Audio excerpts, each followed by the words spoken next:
আমার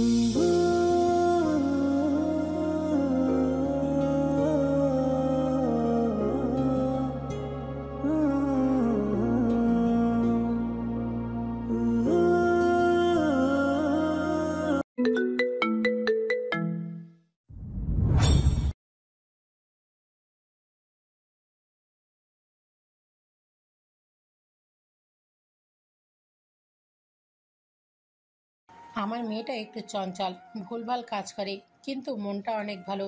তুমি ওকে একটু দেখে রেখো। শাহাদ বিনিময়ে হাসলো। শিরিনা বেগমের কাছ থেকে বিদায় নিয়ে জিহাদের দিকে তাকালো। জিহাদের চোখ মুখে দুঃখের ছাপ। শাহাদ জড়িয়ে ধরল জিহাদকে। শাহাদ জড়িয়ে ধরায় জিহাদের চোখের পানি আসলো। শাহাদ জিহাদকে ছেড়ে দু কাঁধ ধরে বলল, মন খারাপ করো না। বোনকে যখনই দেখতে মন চাইবে বোনের বাড়ি চলে আসবে। চাইলে বোনকে সাথে করে নিয়েও আসতে পারো। সকলের কাছ থেকে বিদায় নিয়ে শাহাদ কুহুর পাশের সিটে বসলো। আস্তে আস্তে গাড়িগুলো চলতে শুরু করলো। কুহু শেষবারের মতো গাড়ির জানালা দিয়ে পরিবারের সবার দিকে তাকালো। মোয়াজ্জেম সাহেব শিরিনা বেগমকে ধরে সান্ত্বনা দিচ্ছে আর জিয়াদ চোখ মুছছে। আস্তে আস্তে গাড়ি বড় রাস্তায় উঠে এলো। গাড়ির স্পিড বাড়ল। কুহু চোখ মুছে নিল। শাহাদ কুহুর কোলের উপর থাকা মেহেদিরাঙ্গা হাতটা আলতো স্পর্শ করল। কুহু তাকালো শাহাদের দিকে। শাহাদ হাত বাড়িয়ে কুহুর গালে থাকা পানি ভালো করে মুছে দিল। একটু ঝুঁকে কুহুর নাকের নথটা ঠিক করে দিয়ে বলল, এটা তো এইভাবে থাকে তাই না? এটা তো এরকম লাল নীল পাথর ঝুলেছে কেন? ভালো লাগে না? কুহু ফিক করে হেসে দিল। নথের হালকা পাথরের ভার লাগবে কেন? সে দুপাশে মাথা নেড়ে বলল, লাগে না। কুহুর মুখে হাসি দেখে শাহাদের মন খারাপ দূর হয়ে গেল। আধ ঘন্টা পর বরকনের গাড়ি থামলো খান বাড়ির সামনে। বাড়ির গেট পেরিয়ে গাড়ি বাগানের রাস্তা ধরে বাড়ির সামনে থামলো। শাহাদ গাড়ি থেকে নেমে কুহুর হাত ধরে কুহুকে নামালো। তাকে দেখলো সদর দরজায় রেজিয়া সুলতানা আর সবাই হাসি মুখে দাঁড়িয়ে আছে। শাহাদ কুহুকে নিয়ে সদর দরজার দিকে এগিয়ে গেল। দুপাশ থেকে ফুল ছিটালো তাদের উপর। সদর দরজায় এসে থামলো তারা। রেজিয়া সুলতানা কুহুর হাত নিয়ে নিল শাহাদের কাছ থেকে। রেজিয়া সুলতানা আর জয়া বেগম দুদিকে থেকে কুহুকে ধরে ঘরে প্রবেশ করলেন। কুহুকে বসালো হলো ড্রয়িং রুমে। শাহাদ মায়ের কাছে ঠিকঠাক মতো বউ হস্তান্তর করে দম ফেললো। ফ্রেশ হওয়ার জন্য এক ছুটে চলে গেল নিজের ঘরে।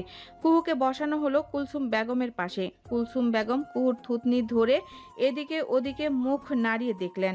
সন্তুষ্ট হয়ে বললেন, মাশাআল্লাহ, আমার নাতি চাঁদের মতো বউ পেয়েছে। কই রে মালা, আমার গয়নার বাক্সটা নিয়ে আয়। মালা একটা পুরনো আমলের গয়নার বাক্স এনে দিল। কুলসুম বেগম সেটা থেকে একটা ভারী গলার হার কুহুর হাতে দিলেন। রেজিয়া সুলতানা কুহুকে প্রশ্ন করলেন, কুহু, তোমার নাকে ব্যান্ডেজ কেন? রাফা বলল, একটা বাচ্চা ছেলে বল মেরে ভাবিমণির নাক ফাটিয়ে দিয়েছে। সবাই আহারে বলে শব্দ করলো। আনিশা দৌড়ে নিচে নামলো। সে তার ঘর গোছাচ্ছিল। কুহুকে আজ তার ঘরে রাখার কথা। কুহুর কাছে এসে বসে বলল, বাহ, বউ সাজে বেশ লাগছে তোমাকে। জয়া বেগম বললেন, কুহুকে এবার ঘরে নিয়ে যা তো, ফ্রেশ হয়ে নিক, আমি কিছু খাবার পাঠাচ্ছি। আনিশা কুহুকে নিয়ে ঘরে আসলো। কুহুর শ্বাস খুলে দিয়ে একটা নর্মাল শাড়ি পরিয়ে দিল। কুহুকে বিছানায় বসিয়ে দিয়ে খাবার নিয়ে আসলো। কুহু অল্প একটু খেলো। খানিক বাদেই বাড়ির মেয়ে বউরা কুহুকে ঘিরে বসলো। বিভিন্ন গল্পে মেতে উঠল তারা। কুহু শুধু চুপচাপ শুনে গেল আর মাঝে মাঝে হাসলো। রাতে ঘুমানোর আগে কুহুর বাবা মায়ের সাথে কথা বলল। কথা বলতে গিয়ে কুহু কেঁদেই দিল। শিরিনা বেগম ও পাশ থেকে নিজেকে সামলে রাখতে চাইলেও পারলেন না। মেয়েকে কোনো দিন কাজ ছাড়া করেননি, আজ সেই মেয়ে সারা জীবনের জন্য পর হয়ে গেল। রাতে শাহাদের জায়গা হলো না তার ঘরে। বাসর রাতের আগ অবধি এই ঘরে সে আসতে পারবে না বলে ঘোষণা করলো রাফা রিদি। শাহাদ আর কি করবে, সেও রওনা দিল আউট হাউসের দিকে। তার পরনে পাঞ্জাবি পায়জামা। ঠিক সময়ে চেঞ্জ করার জন্য নিজেকে ধন্যবাদ দিল, নয়তো চেঞ্জ করার সময়টুকু হয়তো রাফাত দিত না। ড্রয়িং রুমে দেখা হলো রাফাতের সাথে। সে বিরস মুখে বসে আছে। শাহাদ জিজ্ঞেস করলো, কি হচ্ছে ব্রো? রাহাত মুখ তুলে শাহাদের দিকে তাকিয়ে বলল, তোমার বোন আমাকে ঘর থেকে বের করে দিয়েছে, সে আজ কুহুকে নিয়ে থাকবে। শাহাদ হাসলো, বলল, আমাকে আমার ঘর থেকে বের করে দেওয়া হয়েছে। চলো শোয়ার জন্য অন্তত একটা জায়গা খুঁজে যাক। শাহাদ আর রাহাত চলে এলো আউট হাউসের ছাদে। পুরো ছাদ জুড়ে মাদুর বিছিয়ে তার উপর তোষক দিয়ে বিছানা করা হয়েছে। কয়েকটা ফুলের টব ছিল, সেগুলোকে ছাদের কিনারায় রাখা হয়েছে। সমস্ত ছেলেরা ছাদে এসে আড্ডা জমিয়েছে। আজ তারা এখানেই থাকবে। শাহাদ আর রাহাতকে দেখে তমাল সহ বাকিরা হৈ হৈ করে উঠল। শাহাদ ওদেরকে আড্ডা চালিয়ে যেতে বলে রাহাতকে নিয়ে এক কোনায় বসে পড়ল। একটা ছেলে এসে দুটো বালিশ দিয়ে গেল। রাহাত অদূরে তমালদের সাথে বসে থাকা আশফিককে দেখিয়ে বলল, ওর বউ বাচ্চা কোথায় এখন? ওকে এত বিশ্বাস করো না, এরা টাকার জন্য সব করতে পারে। শাহাদ তাকালো আশফিকের দিকে। তমালদের সাথে গুটিসুটি মেরে বসে আছে, অপরাধী চোখে তাকিয়ে আছে। হয়তো শাহাদকে আক্রমণ করার বিষয়টা নিয়ে এখনো অস্বস্তি অনুভব করছে। অন্যরা তার অস্বস্তি কাটাতে যথেষ্ট ফ্রি হয়ে কথা বলছে, তবুও তার মুখ থেকে অপরাধী ভাবটা সরছে না। শাহাদ আকাশের দিকে মুখ করে চিত হয়ে শুয়ে পড়ল। চোখ বন্ধ করে ঘুম ঘুম গলায় বলল, তাহলে টাকা দিব, দেখবো টাকার জন্য কত দূর যায়। আজ শাহাদ কুহুর বৌভাত। বাড়ি ভর্তি মানুষ। একের পর এক ভিআইপি গাড়ি ঢুকছে গেট দিয়ে। বাগানের এক পাশে স্টেজ করা হয়েছে, সেখানে শাহাদ আর কুহুর ফটোশন করা হচ্ছে। শাহাদের পরনে কালো স্যুট, কালো জুতা। ক্যাজুয়াল লুক নেওয়ার জন্য টাই পরেনি, বরং শার্টের উপর দুটো বোতাম খোলা রেখেছে। চুলে জেল দিয়ে খাড়া করিয়ে রাখা, মুখে হালকা খোঁচা খোঁচা দাড়ি। কুহুর পরনে জিপ মেরুন কালারের লেহেঙ্গা, মাথায় ওড়না, গা ভর্তি গহনা, সাথে ভারী মেকআপ।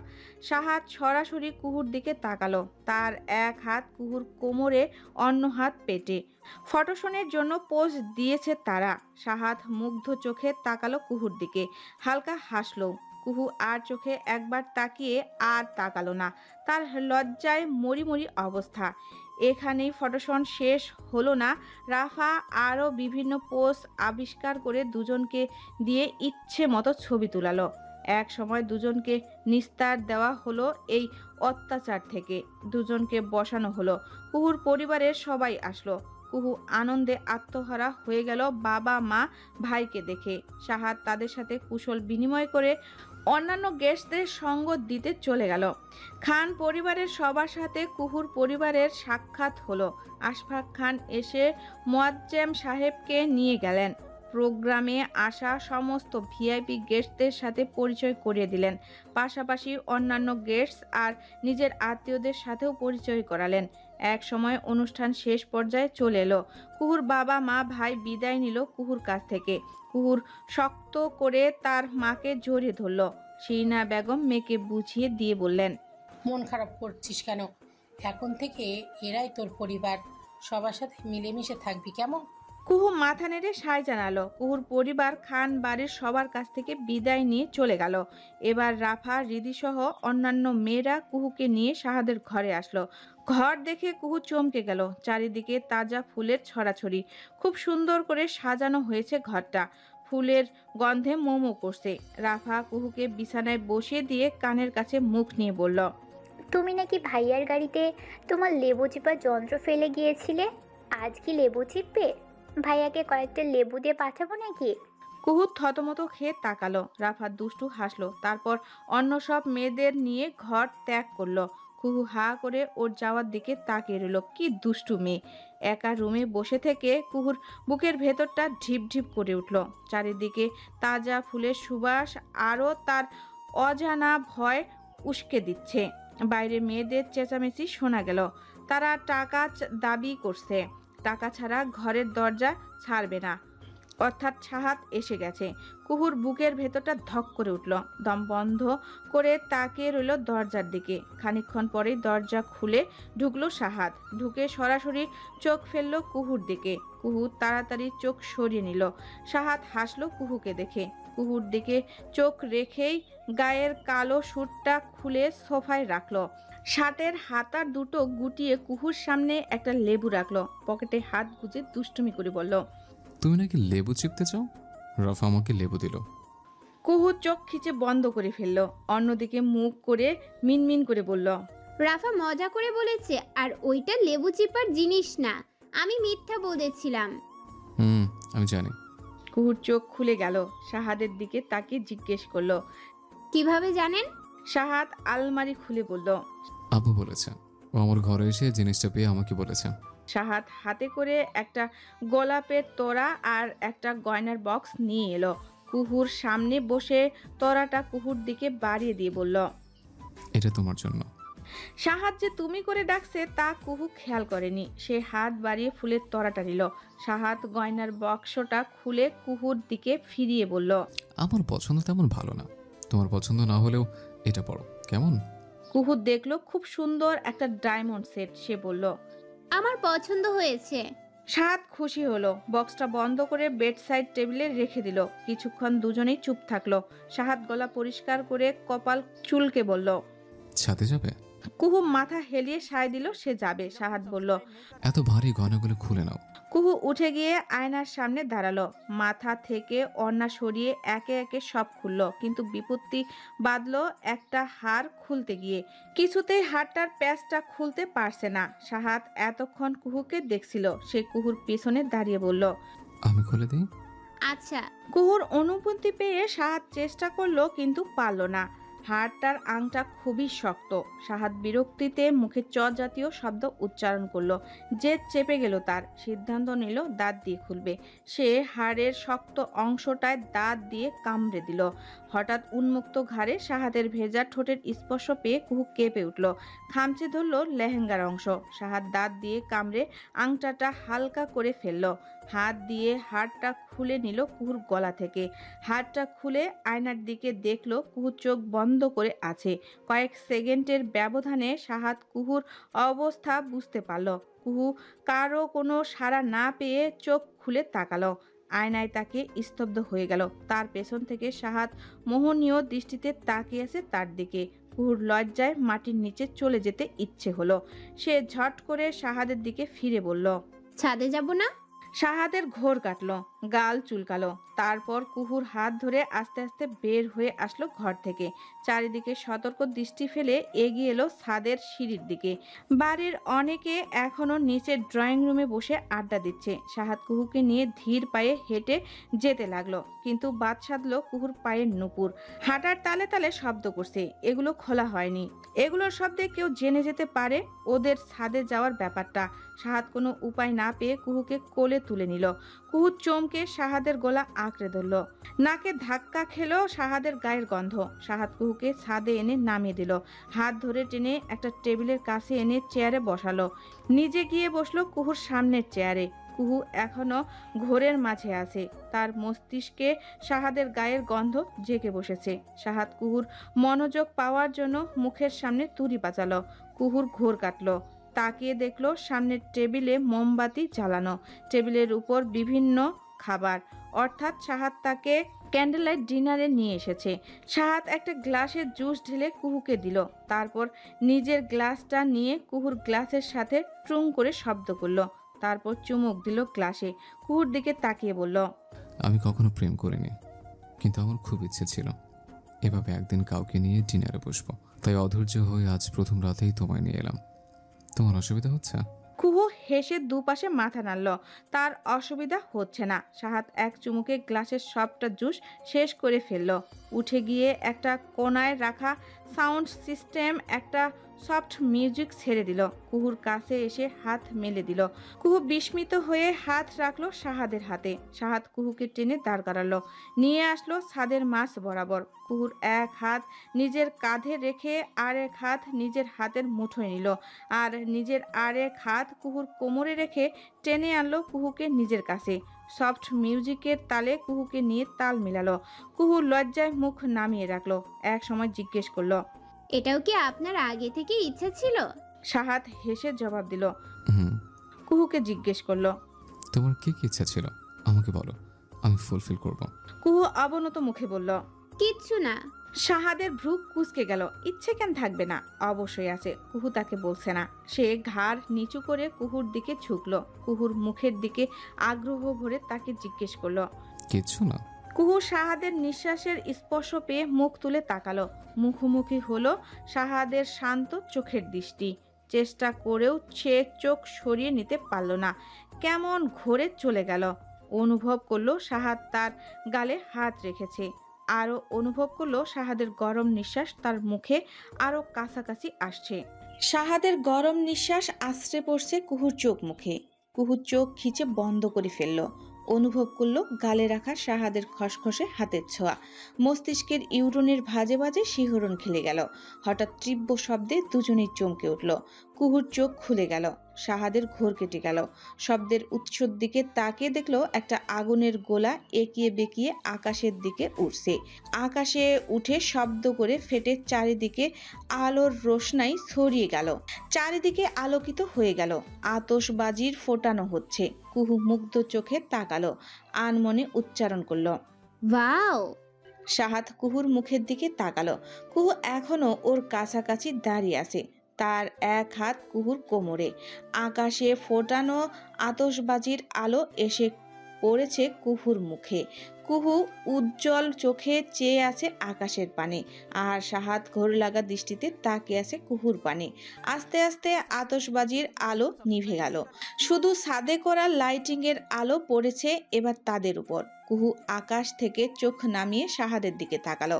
সাহাদ স্থির দৃষ্টিতে তাকিয়ে আছে। দৃষ্টিতে কোনো অস্থিরতা নেই, এমনকি চোখের মনি দুটো নড়ছে না, কেবল ধীর নিয়ে চোখের পাতা ফেলছে।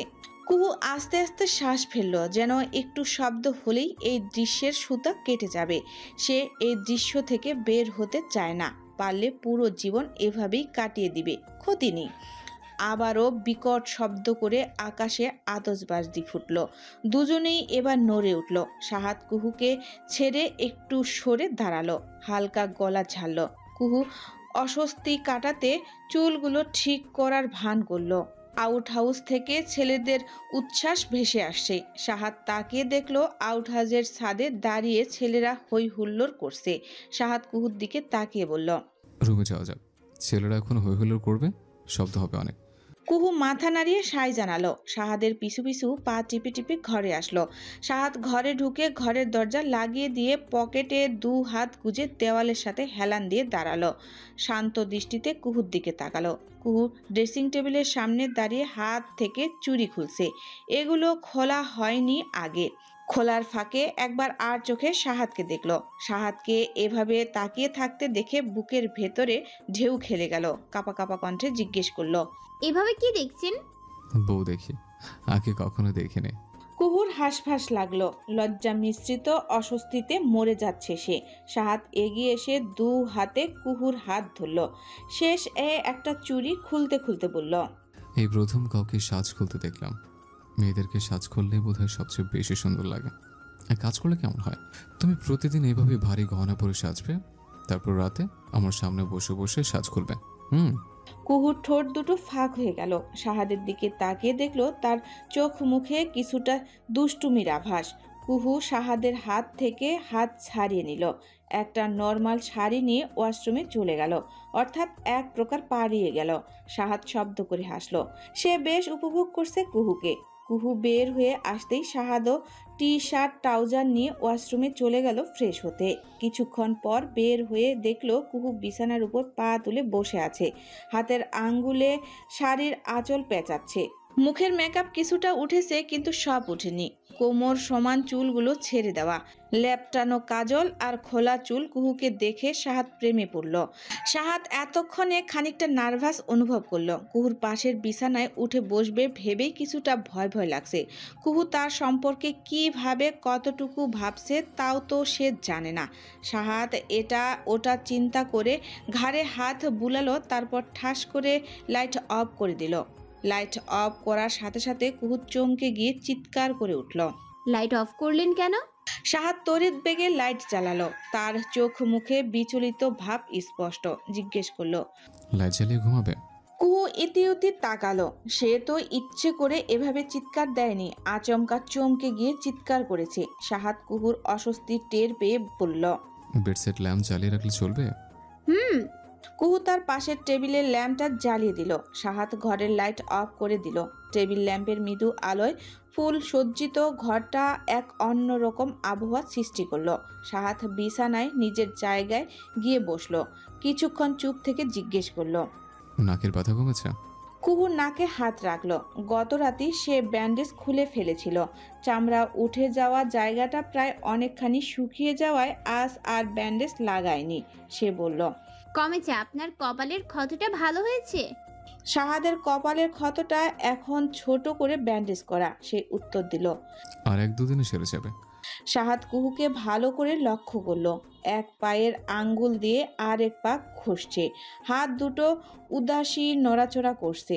চোখের দৃষ্টি এলোমেলো, শ্বাস প্রশ্বাস অস্থিরতায় ভরা। সাহাদ কুহুর অবস্থা বুঝলো। কুহুকে আশ্বস্ত করে বলল, আমার মনে হয় আমাদের আগে দুজন দুজনকে চেনা উচিত। তারপর না হয়, বলতে চাচ্ছি, আগে প্রেম হোক, তারপর না হয় পরিণয়। সাহাদের কথা শুনে কুহুর অস্বস্তিটা কিছুটা কমল। মিশ্রণ অনুভূতির জোয়ারে তার মন প্রাণ ভেসে যাচ্ছে। কখনো লজ্জা মিশ্রিত ভয় জেগে বসছে, তার কখনো নব্য প্রেমের আনন্দ। মিশ্রণ অনুভূতির দ্বন্দ্বে কুহুর নিঃশ্বাস বন্ধ হওয়ার অবস্থা হয়েছিল। এইবার নিজেকে কিছুটা শান্ত করে বলল, আপনি যে এত রোমান্টিক তা আগে জানতাম না। সাহাদ চিত হয়ে শুয়ে পড়ল। এক হাত মাথার নিচে দিয়ে কুহুর দিকে তাকিয়ে বলল, আগে তুমি আমার বউ ছিলে না, এখন হয়েছ। কুহু শাড়িটা ভালো করে ঠিকঠাক করে সাহাদের দিকে কাত করে শুয়ে পড়ল। সে চাইলেও সাহাদের দিকে পিঠ দিয়ে শুতে পারল না। শুয়েই চোখ খিচে বন্ধ করে ফেলল। সাহাদ আর কুহুকে অস্বস্তিতে ফেলতে চাইল না। সে নিজেও চোখ বন্ধ করে ফেলল। কুহু এক চোখ অল্প করে খুলে দেখলো সাহাদ ওর দিকে তাকিয়ে আছে কিনা। না, তাকিয়ে নেই। সাহাদ চোখ বন্ধ করে আছে। এবার কুহুর অস্বস্তি কিছুটা কাটল। সে চোখ বন্ধ করে ঘুমানোর চেষ্টা করলো। রাহাত দোতলায় করিডোরের রেলিং ধরে বিরস মুখে দাঁড়িয়ে আছে। রাত বাজে 12টার উপর, অথচ তার বউ দিব্যি ড্রয়িং রুমের সবাই পা ছড়িয়ে বসে মা চাচিদের সাথে আড্ডা দিচ্ছে। শুধু তার বউ না, এই আড্ডায় রাহাতের মাও আছে। রাহাতের খুব কষ্ট হলো তার বাবার জন্য। অন্য জায়গায় এলে তার বাবার ঘুমের সমস্যা হয়, একটু পর পর পানি পিপাসা পায়। স্বামীর এত সমস্যার মাঝেও রাহাতের মা দিব্যি পান চিবাতে চিবাতে আড্ডা দিচ্ছে। আর আনিশাও তো সমস্ত সীমা অতিক্রম করে ফেলল। রাহাত একবার সিগন্যাল দিল, অথচ সে দেখেও না দেখার ভান করলো। যেমন শাশুড়ি তার তেমন ছেলের বউ। রাহাত সিদ্ধান্ত নিল এই শেষবার সে আনিশাকে ঘরে আসতে সিগন্যাল দিবে। এখন না আসলে সে দরজা লাগিয়ে ঘুমিয়ে পড়বে। আনিশা আজ রাত স্বামী ছাড়া থাকবে, এটাই আনিশার শাস্তি। রাহাত আনিশার দিকে তাকে হাত উঁচু করে নাড়ল। আড়াল থেকে উকি মেরে মুখে শীষ বাজালো, কিন্তু কোনো কিছুই কাজে আসলো না।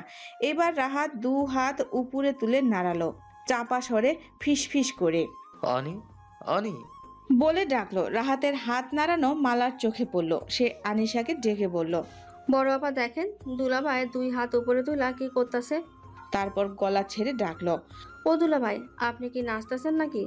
মালার কথায় ড্রয়িং রুমে থাকা সবাই রাহাতের দিকে তাকালো। রাহাত হাত নামিয়ে নিল। শাশুড়ি, চাচি, শাশুড়ি সহ সবাইকে একযোগে তাকাতে দেখে হতভম্ব হয়ে গেল।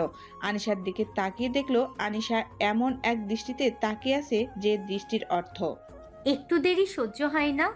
রাহাতের মাও ছেলের এমন কাণ্ডে বিরক্ত চোখে তাকালো। মা বউ দুজনের কাছ থেকে এমন অপমানিত হয়ে রাহাত কষ্ট পেল।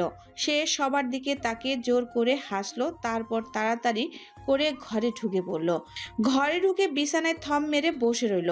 বাপের বাড়ি আসলে মেয়েদের পাখা গাজায়, আনিশারও গাজিয়েছে। আজ আসুক ঘরে, পাখা দুটো গড়া থেকে কেটে দিবে। রাহাতের ভাবনার মাঝে আনিশা ঢুকলো ঘরে। রাহাতের দিকে একবার তাকিয়ে দরজা লাগিয়ে দিল। রাহাত কঠিন চোখে তাকালো, গম গম করে বলল, দাঁড়াও, আজ তুমি এ ঘরে ঢুকবে না। যাও, যেখানে ছিলে সেখানে ফিরে যাও। আনিশার হাসি পেল রাহাতের রাগ দেখে। সে রাহাতের পাশে বসে রাহাতের এক বাহু জড়িয়ে ধরল। রাহাত অন্যদিকে মুখ ঘুরে নিজের হাত ছাড়িয়ে নেওয়ার জন্য টানাটানি ভান করলো। এমন একটা ভান করলো যে সে খুব ছাড়াতে চাচ্ছে, কিন্তু আনিশাই ধরে রেখেছে।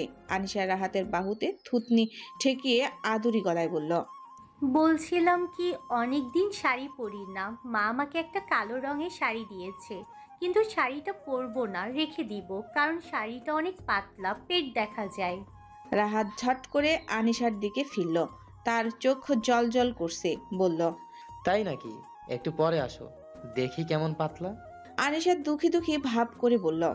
না, পরবো না, তুমি বলেছো চলে যেতে, তাই আমি চলে যাব, স্বামীর আদেশ মানবো। রাহাত অস্থির হয়ে বলল। বিশ্বাস করো, আমি ইচ্ছা করে বলিনি, মতিভ্রম হয়েছিল আমার। তুমি যেও না। ঠিক আছে, যাব না। তাহলে শাড়িটা পরে আসো। বেশি পাতলা হলে আমি নিজে গিয়ে ফেলে দিয়ে আসবো। আমার বউ পাতলা শাড়ি পরবে না, কিছুতেই না। যাও না, পরে আসো প্লিজ। রাহাতের অনুরোধ করা দেখে আনিশার হাসি পেল। একটু আগে রেগে বোম হয়ে থাকা ছেলে এখন অনুরোধ করছে।